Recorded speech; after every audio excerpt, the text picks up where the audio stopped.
Pay close attention. What you're about to see is Bible prophecy being fulfilled.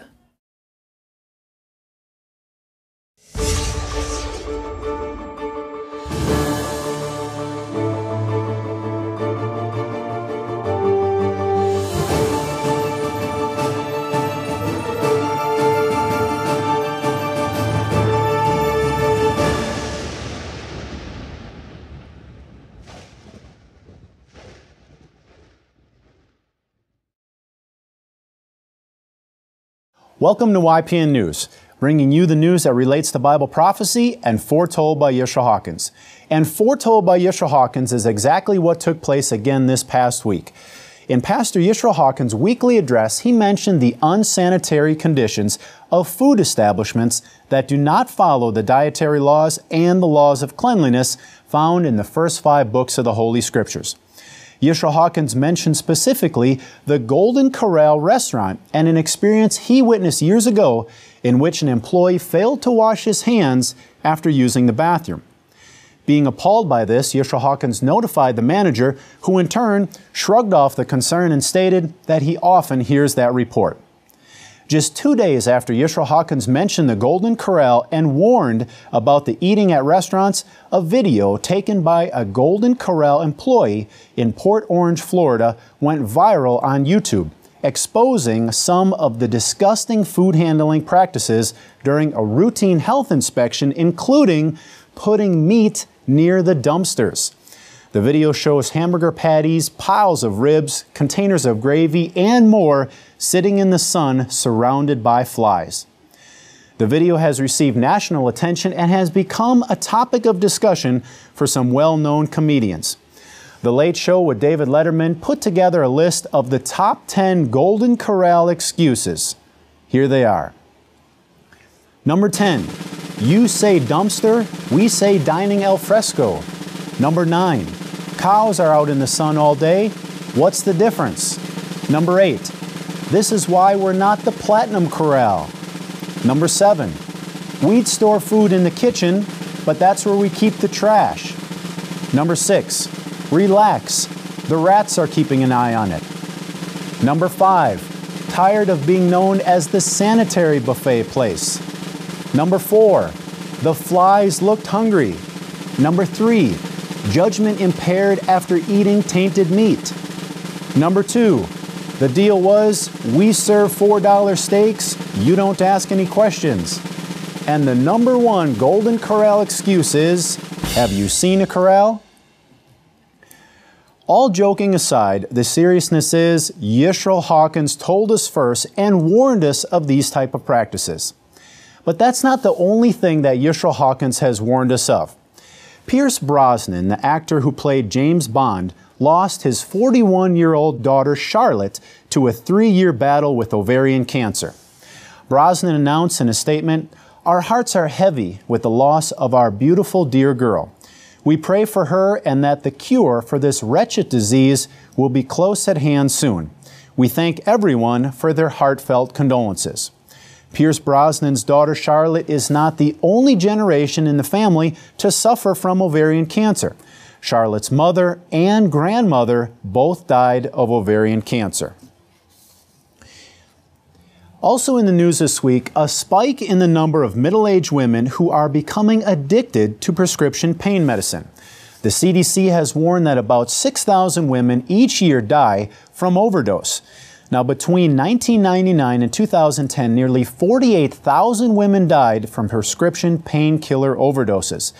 That's a staggering increase of 400%.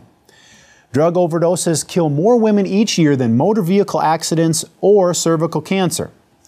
In an interview with NBC News, Suzette Laufer said she was hooked on painkillers for 25 years after having surgery, a broken collarbone, and a stressful job. She stated that she became skillful at convincing doctors to write her a prescription. Prescription opiates now kill more people than heroin and cocaine combined, and also send more people to the emergency room than heroin and cocaine combined. Doctors believe that often women become bigger abusers and more addicted than men because they have chronic pain and go to several doctors. The CDC has urged doctors to seriously consider a patient's dependency risk before prescribing powerful pain meds. Prescription pain medicine is not the only killer the CDC has to worry about these days. We turn our attention to a virus newly come up, which some observers are comparing to one of the worst diseases of our time. YPN's Larry McGee has our two-part story on the outbreak of MERS in the Mideast that has many health officials up in arms, and the use of arms back here in the United States, which is producing similar fears and greater destruction. Larry, some are comparing the outbreak to the SARS virus. Is this an overreach or is it a valid concern? Well, according to a study published in The Lancet and the commentary being offered by certain analysts, there is still yet more room for observation, Jeff.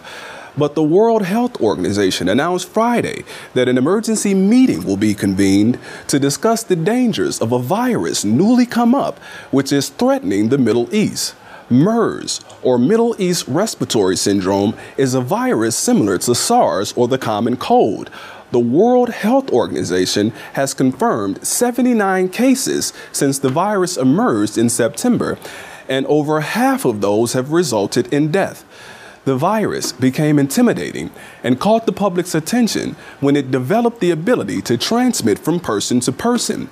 In May, WHO Assistant Director Keiji Fukuda said that global awareness is a critical part of containing the virus.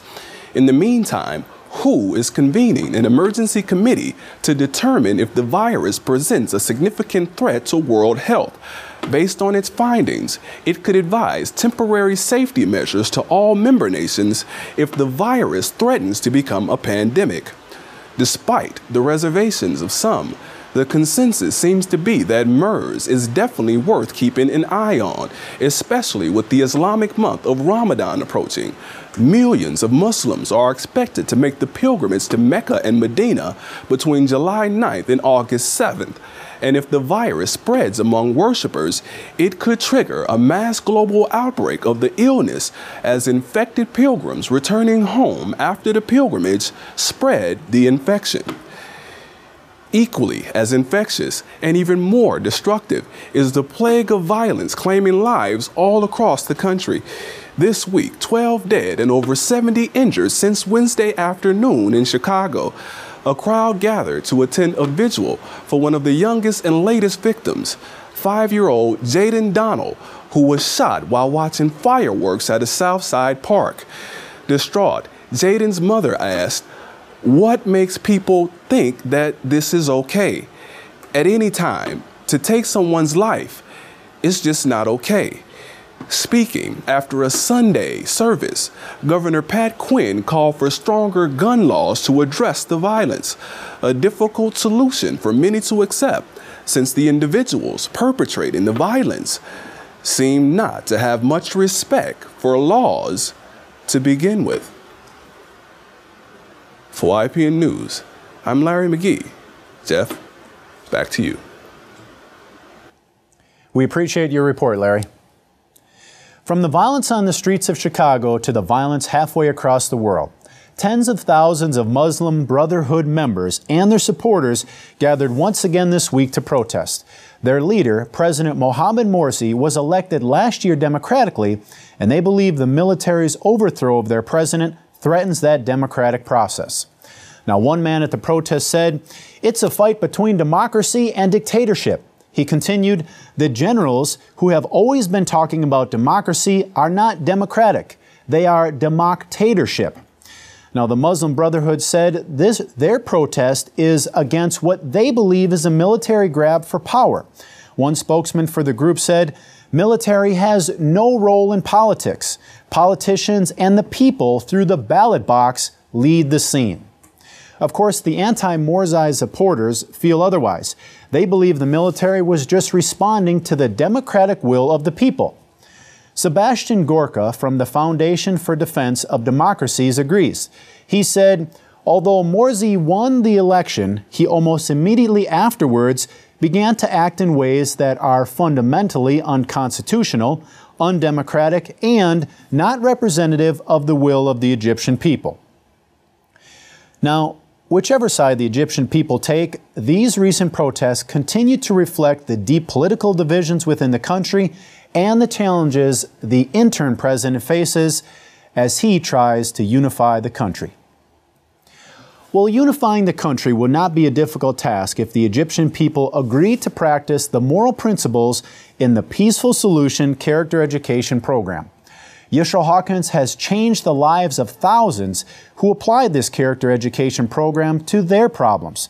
From homes to schools to businesses and prisons, even countries that are bitterly opposed can all solve their conflicts through the peaceful solution and once and for all, stop all wars. Call or write the House of Yahweh and find out how you can solve your problems and then join them as they solve the world's problems. You can contact the House of Yahweh by writing them at The House of Yahweh, P.O. Box 2498, Abilene, Texas 79604. You can call them at 1-800-613-9494. Visit them at their website at www.yahweh.com or www.yisraelhawkins.com. Or you can email them at info@yahweh.com. And for all calls outside the United States, please call the number on your screen. However you choose to contact the House of Yahweh, don't forget to request your free monthly newsletter or Prophetic Word magazine. And lastly, if you would like to learn 3 simple steps on how all wars can be stopped, go to stopallwars.org and find out how simple it can be.